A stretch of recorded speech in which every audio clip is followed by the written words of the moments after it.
प्रत्येक रविवार प्रातः 8:20 बजे। संपर्क सूत्र 9604050607।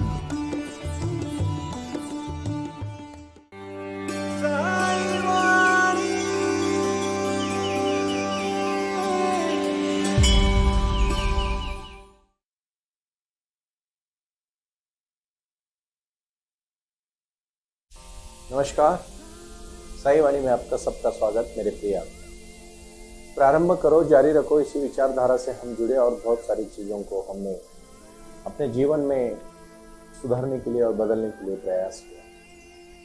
साई ध्यान और साई क्रिया करने के बाद जो क्रांति हमने शुरू की, उसके लिए आप जुड़े हो और आप सबकी मेहरबानी है कि ये साई वाणी घर घर तक पहुंच रही है। हमारे सभी शिक्षकगण सबको सिखाने के लिए, साई क्रिया को बनाने के लिए जीवन में जुड़े हैं और मुझे इस बात की खुशी है कि हम सब मिलकर ये कार्य करें। साईं बाबा के आशीर्वाद के माध्यम से वो आए और आकर चले गए, मौन रहे और कुछ कह गए। कुछ था जो बिन बाटे ही बढ़ गया, जल उठे दिए और अंधेरा झट गया। ये जो अंधेरा था वो झटना बहुत जरूरी था हमारे जीवन में, नैराश्य का, निगेटिविटी का, और जो हम द्विधा मनस्थिति में रहते थे वो मनस्थिति का जो अंधेरा है वो झटना जरूरी है। और हमें जीवन में क्या करना है, कौन सा लक्ष्य रखना चाहिए, इसके लिए हमें अपने लिए, अपने कार्य के लिए हमें चाहना जरूरी है। बहुत सारे लोग जिंदगी के बहुत समय पर द्विधा मनस्थिति में होते हैं, करूं या ना करूं, कैसे करूं, कब करूं, करना चाहिए या नहीं करना चाहिए। आज का प्रश्न है मेरे जबलपुर के मित्र जो देवी प्रसाद शर्मा जी ने पूछा। मैं शर्मा जी से गुजारिश करना चाहूंगा, शर्मा जी आपने जो प्रश्न पूछा है मैं वो प्रश्न फिर से एक बार कहना चाहता हूँ। आपने मुझे खासकर पूछा है कि सुनील जी, बहुत समय मैं मेरे जीवन में द्विधा मनस्थिति में रहता हूँ, भगवान का भी बहुत मैं करता रहता हूँ, लेकिन मुझे मेरे जीवन में सही शांति नहीं मिलती है और अच्छी तरह से नींद नहीं आती। अभी नींद नहीं आती है ये तो आपका मानसिक समस्या है, कोई शारीरिक समस्या नहीं है। बहुत बार हम दिन भर मेहनत करते हैं लेकिन फिर भी रात को सो नहीं पाते, और कभी कभार हम बिल्कुल मेहनत नहीं करते लेकिन खुश होते हैं तो बहुत शांति से नींद आती है।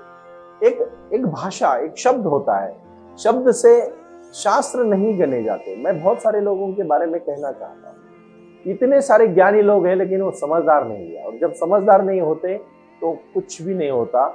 पूरी तरह से ज्ञान है पूरे विश्व से भरा हुआ, लेकिन अपने को जब तक वो हम उसका अनुभव नहीं ले पाते, कोई भी चीज को हम जब खुद के ऊपर अनुभव नहीं करते, तब तक हम प्रसन्न हो ही नहीं सकते।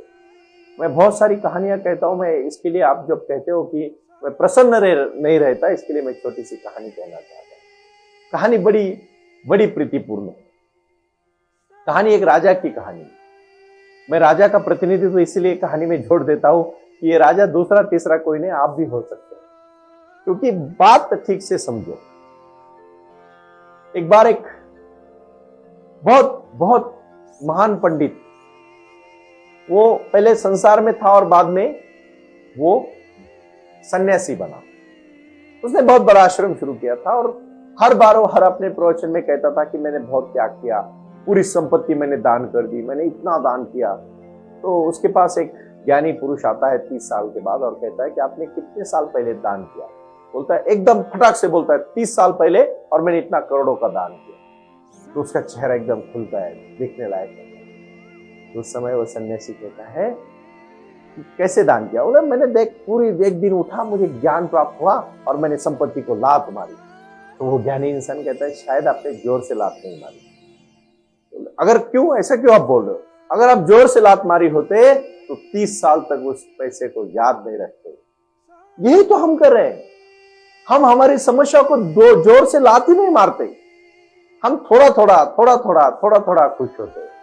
हम भगवान के प्रति पूरा श्रद्धा नहीं रखते। शिरडी के साईं बाबा ने अपने भक्तों के लिए आशीर्वाद दिया, श्रद्धा सबूरी। श्रद्धा मतलब फुल फेथ, सबूरी मतलब पेशेंस। आप पेशेंस रखो, सबूरी रखो, तभी तो कुछ कर पाओगे। अगर आप पेशेंस पूरी तरह से नहीं रखोगे, कुछ नहीं कर पाओगे। हर चीज हर समय मिलती है आपको, लेकिन आपको डट के खड़ा होना पड़ेगा और पूरा विश्वास के साथ खड़ा होना पड़ेगा। मानसिक, सब कुछ मानसिक खेल है। सुख दुख कोई बड़ी बात नहीं है, मानसिक स्तर पर यह खेल माना जाता है। और इस खेल को मानने के लिए आज आपने जो प्रश्न मुझे पूछा उसके लिए मैं दोहराना चाहूंगा कि आपने कहा सुख शांति नहीं मिलती है। दुख को आपने जोर से लात नहीं मारी है। आप जब तक वो क्रिया को पूरी तरह से नहीं करते, सांस के ऊपर ध्यान नहीं देते, पूरी शक्ति के साथ नहीं जुड़ते, तब तक आप कोई भी कार्य करने में डट के खड़े नहीं हो सकते। और इसलिए मैं आखिरी में कहना चाहता हूं, ये बात आप ठीक से समझिएगा, कुछ कर गुजरने के लिए मौसम नहीं मन चाहिए, साधन तो जुट जाएंगे, संकल्प का धन चाहिए। आपने अपने जीवन में क्या संकल्प लिया है, कौन सा संकल्प लिया है, कौन से कार्य को पूरा करने के लिए आप जुटे हो, यह बहुत महत्वपूर्ण बात है। मैं खासकर आज आपके लिए एक बात कहना चाहता हूं। एक राजा, उसकी रानी थी, बहुत प्यारी सी रानी थी, उसको नींद नहीं आती और राजा उसको कहता है, हर जगह पे हकीम दवा के पास लेके जाता है, उसको नींद नहीं आती। एक दिन रानी और राजा ऐसे ही किसी गुरु के पास जाते हुए बीच में वो बिछड़ जाते हैं और जैसे ही बिछड़ने के बाद रानी एक फार्मर के, किसान के घर में पहुंच जाती है। वो किसान की बीवी के साथ खेती में काम करने लगती है। 8-10 दिन में उसका जो नींद का प्रॉब्लम निकल जाता है। आपकी नींद मानसिक है शर्मा साहब, आपको नींद नहीं आती मतलब आप परेशान है। आपके पास पैसा अच्छा खासा है, आपके बच्चे अच्छा कार्य कर रहे हैं, आप भी, लेकिन आपका सेहत, आपका शरीर श्रम नहीं कर रहे। मैं आपको याद दिलाना चाहता हूं, आज मैं आपको नींद आने की पंचसूत्री कहने वाला हूं और इसीलिए मैंने आज के टाइटल को भी नाम दिया है, जीवन में सुखी कैसे रहे। जीवन में सुखी कैसे रहे आज का गुरु मंत्र है, क्योंकि जिसको नींद अच्छी आती है उससे ज्यादा सुखी कोई नहीं है। अरे कितना भागोगे, कितना पैसा कमाओगे, कितनी बिल्डिंग बनाओगे, कितना नाम कमाओगे, एक दिन तो रुकना ही है। बट वो क्यों ना खुशी के साथ करे। खुशी बहुत बड़ी चीज है, उसको खरीदा नहीं जा सकता, ना दूसरी की छीनी जा सकती है, उसको सिर्फ हम पा सकते हैं। बहुत सारे लोग इस पंचसूत्री को इस्तेमाल करके उनको नींद अच्छी आने लगी है। सबसे पहला गुरु मंत्र है, चाहे कुछ भी हो जाए, अपने इस शरीर से 1 से 1.5 घंटा श्रम करना है। चाहे कोई बगीचे में काम करे चलेगा, चाहे कोई दौड़े चलेगा, नहीं कुछ काम नहीं तो अपने सार्वजनिक स्तर पर कोई अगर कहां काम चल रहा है तो साफ सफाई का काम करेंगे चलेगा, लेकिन अपने शरीर से, और कुछ भी नहीं होता है तो अपने घर में घर का काम करे तो भी चलेगा। बर्तन पोंछने से लेके, फर्शी पोंछने से लेके बर्तन मंजने तक आप काम कर सकते हो, कपड़े खुद के खुद धुला सकते हो। करो काम, श्रम करो, इस पसीना जाना चाहिए अपने शरीर से 1 से 1.5 घंटा। पहला गुरु मंत्र है साईं वाणी का। साईं बाबा ने जिंदगी भर लोगों के लिए काम किया। अब देखो साईं बाबा की कौन सी भी छवि, कितनी प्रसन्न छवि है। क्यों है? क्योंकि वो लोगों के लिए शरीर को देह वेचावा कारणी, ऐसे मराठी में कहा। संत तुकाराम महाराज जी का हर बार मैं आज के बाद एक एक आपको उनका जो उन्होंने गाथा में संदर्भ दिए हैं, अभंग दिए हैं, जो कभी भंग नहीं पाता उसको अभंग कहते हैं। उन्होंने कहा है, मराठी में मैं जानबूझ के कहना चाहता हूं, जोडोनिया धन उत्तम व्यवहारे, उदास विचारे वेच करी, उत्तमची गती पाविल उत्तम भोगिल जीवखानी। तुकाराम महाराज जी ने कहा है, जोडोनिया धन उत्तम व्यवहारे, अच्छा व्यवहार करके हम जोड़ेंगे, लेकिन शरीर श्रम हम करेंगे। दूसरा और बहुत अनमोल मंत्र है, ठीक से सुन लीजिएगा, जो हम खाते हैं वही हम सोचते हैं। शुद्ध शाकाहार के प्रति आप सजग रहिए। मैं आज सबको आह्वान करना चाहता हूं कि जो, देखो मैं नहीं कहता कि कोई आहार कोई बुरा है, लेकिन अपने को पुराने जमाने में लोग नॉनवेज खाते थे तो वो उतना मेहनत भी करते थे। आजकल के लोग खाते हैं, पीते हैं, मेहनत कम करते हैं, फिर उसको शरीर पे साइड इफेक्ट आ जाते हैं, अननेसेसरी चर्बी बढ़ जाती है, फिर डॉक्टर बोलते हैं इसका ऑपरेशन करो, उसका ऑपरेशन करो। मेरी नजर में तो अभी एक उदाहरण है, 60-61 ईयर्स में वो इंसान गुजर गए। उनका वेट इतना बढ़ा कि उन्होंने अपने हार्ट को छोड़ दीजिए, हार्ट के ऊपर तो उन्होंने अच्छा ख्याल किया, लेकिन उनका इतना बड़ा हेल्थ हुआ, 150 के ऊपर उनका वेट हुआ, फिर उन्होंने सर्जरी की वेट कम करने वाली। और उस सर्जरी के लिए उनका जो खाने का जो जठर होता है, अपने जो लिवर होता है, उसको आधा उन्होंने जब सिलाया तो उनका खाना तो कम हुआ, लेकिन कुछ दिन के बाद फिर से उनका वेट बढ़ने लगा और उनके पूरा शरीर खोखला हो गया और जिंदगी में बहुत जल्दी वो निकल गए। मैं कहना चाहता हूं कि आप जो आहार ले रहे हो वो ज्यादातर 99% मैं लोगों को सजेस्ट करूंगा शुद्ध शाकाहार और खाद्य फल। मैं अभी एक इंटरव्यू पढ़ रहा था, जो प्रसिद्ध सिने अभिनेता है जितेंद्र जी, 45 ईयर्स हुए उन्होंने रोटी, गेहूं की रोटी, ज्वार की रोटी नहीं खाई, सिर्फ फ्रूट्स, फल और प्रोटीन, टोफो पनीर से लेके ये सब चीजें उन्होंने खाई और उनका हेल्थ देखो 81 में भी आज वो यंग लग रहे। 60-65 के लग रहे हैं, सैक्रिफाइस तो करना पड़ता है भाई। अगर अच्छा दिखना है और अच्छे शरीर से मजबूत रहना है तो वही चीजें खानी पड़ेगी जो अपने शरीर को अच्छी तरह, क्योंकि देखो खाने का और नींद का बहुत गहरा संबंध है। अगर खाना अच्छा हजम होगा तो नींद अच्छी आएगी। हजम होने में अगर आपका सिस्टम रात भर चालू रहेगा, नींद कब आएगी? ज्यादा खाने से सुस्ती आती है, कम खाओ। जितना खाना है, अगर आपको पूरा पेट भर के कभी नहीं खाना है, थोड़ा सा खाना, पेट खाली रखना है, क्योंकि हमेशा याद रखना पूरा भर के रखोगे कुछ फायदा नहीं। और वो गुरु मंत्र है, जीवन में सबसे अपना एक कार्य चुनो, अपना लक्ष्य तय करो। सुबह उठने की एक आपके जीवन का एक लक्ष्य होना चाहिए और सोने के पहले उस लक्ष्य के लिए उसी सपने में सोना चाहिए। लक्ष्य नहीं होगा कहीं नहीं पहुंचो। खा पी के कोई भी जीता है, एनिमल्स भी जीते, उसमें नया क्या है? किस लिए जी रहे हो इसका मकसद ढूंढो। जिंदगी का मकसद, हर एक इंसान मकसद ढूंढ सकता है और वो ढूंढने के बाद उसको इतनी खुशी मिलेगी उसको शायद कोई नहीं दुखी कर सकता, क्योंकि उसने परमात्मा से अपना संबंध जोड़ा है, नाता जोड़ा है, रिलेशन क्रिएट किया है। और यही सबसे पहला गुरु मंत्र होता है, जीवन का शोध लेना, जिंदगी का सही सपना आत्मसात करना, उस सपने के प्रति सजग होना, उस सपने को अपनी खुली आंखों से देखना और उस सपने को पूरा करने के लिए पूरी जिंदगी दांव पे लगा दे।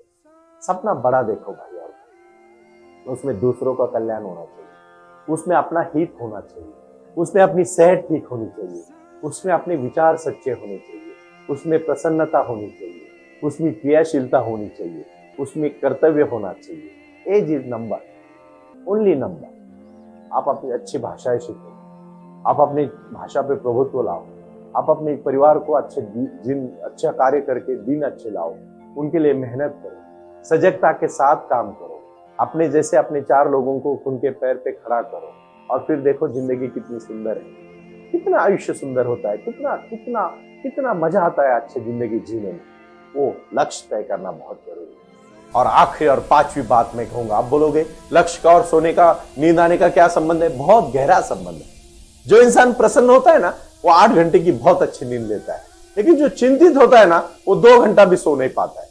सोना नहीं पड़ना चाहिए, ऑटोमेटिकली आपके शरीर में प्रसन्नता आनी चाहिए। और नींद बहुत बड़ी ताकत है। सबसे बड़ा विटामिन अगर आपकी लाइफ में कुछ है ना तो नींद है। आप बोलोगे विटामिन कैसे? यस, देखो आप कितना भी अच्छा खाना खाओ और 2 दिन सो मत। अंग्रेज लोग बहुत बड़ा सजा क्या देते थे पता है आपको? अपने कोई भी मुजरिम आता था ना, उसको नींद में सोने नहीं दे देते थे। सोने हो जाता तो उसको हिलाते थे, उसके ऊपर पानी मारते थे, उसको अलग अलग कार्य में जुड़ा देते थे, सोने नहीं देते थे। सबसे बड़ी सजा। और आपको वो सजा आप खुद पा रहे हो। आपको नींद नहीं आ रही शर्मा साहब, आप अंग्रेज से भी ज्यादा सजा पा रहे हो खुद के ऊपर। ये नहीं सोचते हम। सोचना पड़ेगा भाई और बहनों, ये सोचना पड़ेगा। सिद्धांतिक बात पर काम करना, दूसरों को दुखी मत करना, उनकी नींद खराब मत करना, मतलब आपकी नींद अच्छी हो जाएगी। और मैं आखिरी में कहूंगा, बहुत महत्वपूर्ण बात है, दूसरों को जीवन में खुशियां देना। आपकी जीवन ऑटोमेटिकली खुशी से भर जाएगा। और देखो इतनी सब चीजें होने के बाद शर्मा साहब, मैं आपको लिख के देता हूं, आपकी नींद अच्छी आएगी। और ये मेरे खास शर्मा साहब के लिए है कि आज आप जबलपुर भूमि से है। मैं एक महान ज्ञानी और धर्मगुरु की बात करते समय मध्य प्रदेश को मैं हमेशा देवभूमि कहता हूं। और मैं आज उस गुरु को याद करना चाहूंगा जिस गुरु में जन्म जबलपुर में लिया था। ओशो जी को मैं प्रणाम करता हूं। उन्होंने पूरे जीवन में लोगों को ज्ञान सिखाया। वो देवभूमि से, जबलपुर के कुचपड़ा गांव से उनका जन्म हुआ है। वहां से उन्होंने पढ़ाई की है, उसी विश्वविद्यालय में उन्होंने प्रोफेसर का काम किया है। और मैं इस भूमि से, उज्जैन की भूमि, भगवान शिव की भूमि, देवास है, ग्वालियर है, इंदौर है, भोपाल है, मध्य प्रदेश की इस भूमि को मैं देवभूमि कहता हूं। और देवभूमि से मैं नमन करता हूं, क्योंकि मुझे पता है आप साईं को सब मानते हो। साईं बाबा अपने भक्तों को कहते थे कि ज्यादा अपेक्षाएं मत रखो, जीवन बहुत सुंदर है। भगवान ने चाहा, आपके कर्म अच्छे हैं, सच्चाई के साथ चल रहे हो, मेहनत कर रहे हो, लगन से कर रहे हो, सेहत अच्छी रख रहे हो, मेहनत शरीर में श्रम कर रहे हो, आप अच्छी तरह से खान पान कर रहे हो, बुरी आदत से दूर रह रहे हो, आपका जीवन सुंदर है। और जीवन से ज्यादा और क्या है? जीवन जीने की कला बहुत सारे लोग मुझे पूछते हैं, सुनील जी मंजिल क्या होनी चाहिए? अच्छी तरह से जीना, यही मंजिल है। जीवन ही एक मंजिल है, आपको कहीं दूसरी मंजिल ढूंढनी नहीं है। आपको चलना है एक पाथ पर, लेकिन जीवन जीना ही कला है। क्योंकि अध्यात्म फिर से कहता हूं, प्रारंभ करो, जारी के साथ रहो। और मैं इतना ही कहूंगा, जो अच्छी नींद लेगा वो अच्छा कार्य करेगा। नींद अपने जीवन से कनेक्टेड है, अपने भविष्य से कनेक्टेड है, अपने लाइफ से कनेक्टेड है। इसीलिए मां के गोद का जो बच्चा होता है, जैसे जन्म होता है, आप देखो शुरू में बहुत गहरी नींद में रहता है। बच्चे की तरह नींद आनी चाहिए, बच्चे की तरह चेहरे में खुशी होनी चाहिए, बच्चे की तरह चेहरे में इनोसेंस एंड प्रसन्नता होनी चाहिए, तभी इंसान हमेशा याद रहेगा। इसीलिए मैं फिर से कहूंगा, वो बाबा का आशीर्वाद है। उन्होंने कहा, उन्होंने एक गुरु मंत्र दिया है, गुरु मंत्र आप सुन लीजिएगा। उन्होंने कहा, बुरा किसी का ना करो, आपका भला हो जाएगा। क्योंकि आप जब किसी के बारे में बुरा सोच ही नहीं रहे हो, जो विचार ही आपके मन में नहीं आ रहा है नेगेटिविटी का, वो क्यों? आप अपने माँ बाप का ख्याल करो, आपके बच्चे आपका ख्याल करेंगे। आप अपने माँ बाप को तकलीफ दो, आपके बच्चे लिख लेना डायरी में, आपको अच्छी तरह से सुख कभी नहीं देंगे। क्योंकि आत्माएं तो बाजू में भटकती ही भटकती है। मैं तो ऐसा कहता हूं, जैसी करनी वैसी भरनी। जो बोओगे वही उगेगा, जो दोगे वही वापस आएगा। जितने जोर से बॉल फेंकोगे वही बॉल उतना वापस आएगा। जिंदगी में जैसी करनी वैसी भरनी। जो दूसरों की नींद हराम नहीं करेगा, उसको अच्छी नींद आएगी। यही आज का संदेश है। ओम साई राम। प्रारंभ करो, जारी रखो। साई वाणी प्रणाम। ओम साई राम। प्रारंभ करो, जारी रखो। इसी विचारधारा से साई वाणी का प्रारंभ हुआ। शिरडी के साई बाबा का आशीर्वाद पाके खुद अपने जीवन में एडवोकेट डॉक्टर सुनील नाना साहेब करपे जी ने साई वाणी के इस कार्यक्रम को प्रारंभ करते हुए 21वीं सदी को सही में साई बाबा के आशीर्वाद से लोगों के जीवन में बदलाव एवं खुशियां लाने के लिए साई वाणी का प्रारंभ किया। लगातार लोग साई वाणी को सुनते आ रहे हैं।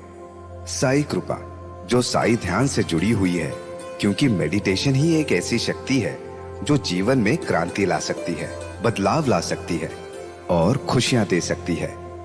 लेकिन उसके लिए प्राणायाम बहुत महत्वपूर्ण है और अपने संकल्प के प्रति अडिग रहकर उन्होंने प्राणायाम की श्रृंखला को अपनी शक्ति से जोड़ा और उसको साई क्रिया के माध्यम से साई ध्यान के प्रति वो लगातार लेके चले गए। इन सब क्षेत्रों के लिए एक ऐसा परिक्षेत्र होना चाहिए जहां लोग आएं और रुके। शिरडी में साई बाबा के समाधि के आशीर्वाद के बाद उनको ज्ञान और ध्यान दोनों की शक्ति देने का प्रयास किया जा रहा है। इसीलिए साई बाबा की 65 फुट हिंदुस्तान की सबसे बड़ी प्रतिमा बनाकर वहां बाबा का मेडिटेशन सेंटर खोला गया है। साई आंगन इस नाम से यह जाना जाता है। देऊळगाव गाड़ा, तालुका दौंड, जिला पुणे, यहाँ साई आंगन की और बारामती क्षेत्र में साई आंगन में इसी क्षेत्र की निर्मित करते हुए उन्होंने यहाँ निजी व्यवस्था के साथ बच्चों के लिए गुरुकुल सिस्टम का इंग्लिश माध्यम का स्कूल, जहाँ बच्चे पढ़े और जहाँ बच्चे गुरुकुल में रहकर गुरुकुल के माध्यम से गुरुर ब्रह्मा गुरुर विष्णु गुरुर देवो महेश्वरा गुरु साक्षात परब्रह्म तस्मै श्री गुरुवे नमः इसका ज्ञान ले पाए। इसी के लिए इसे पूरी तरह से सीबीएसई एवं गुरुकुल के माध्यम से बच्चों को एक सुजान एवं भारत का एक ज्ञानी और अच्छा नागरिक बनाने के लिए वे ये कर रहे हैं। उसी के साथ हेल्थ इज वेल्थ कहते हैं कि शरीर ही सबसे महत्वपूर्ण संपदा है और उस संपदा को आयुर्वेदा के माध्यम से लोगों को जोड़ना चाहिए। इसीलिए उन्होंने यहाँ साई वाणी आयुर्वेदा हॉस्पिटल की भी निर्मित की है और उस कार्य के लिए वो पूरी तरह जुड़ चुके हैं। पूरे विश्व से लोग साई क्रिया और साई ध्यान के माध्यम से जुड़ रहे हैं और इसीलिए उन्होंने साई वाणी trust.org इस ई कॉमर्स की भी स्थापना की है। इस ई कॉमर्स के माध्यम से हजारों करोड़ों भाई बहन को उन्होंने व्यापार करने के लिए प्लेटफॉर्म दिया। उनकी कला, उनकी क्षमता, उनका ज्ञान लोगों तक पहुंचाने के लिए साई वाणी trust.org बहुत बड़े लेवल पर महत्वपूर्ण प्रयास कर रहा है। इसीलिए यहाँ आए। ये बाबा की नगरी है। यहाँ बाबा का विज्ञान, बाबा का आशीर्वाद एडवोकेट डॉक्टर सुनील नाना साहब करपे जी के साथ लोगों तक पहुंच रहा है। हमसे जुड़े रहने के लिए आज ही साई वाणी के ऑफिशियल यूट्यूब चैनल को सब्सक्राइब करें या अधिक जानकारी के लिए संपर्क करें 9604050607। ओम साई राम। प्रारंभ करो, जारी रखो।